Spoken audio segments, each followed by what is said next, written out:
Another day in the Netherlands, another dive. Sunday, end of February.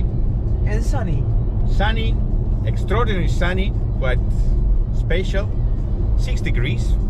Probably will increase the temperature later on. And we are driving to Den Osse, Nieuwekerk, one of the most popular diving sites of all Zeeland.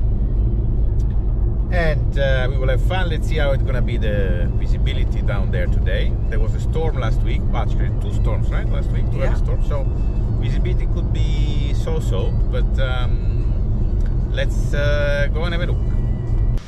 There we go. We are going to cross the dike. This you also have to cross the road with all your gear, but the road is closed actually today, so you don't have to watch out for cars.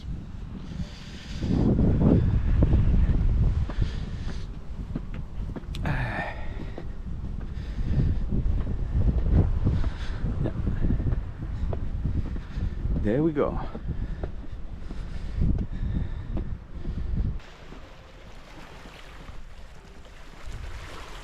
Not very busy today. I guess gonna be a nice dive today.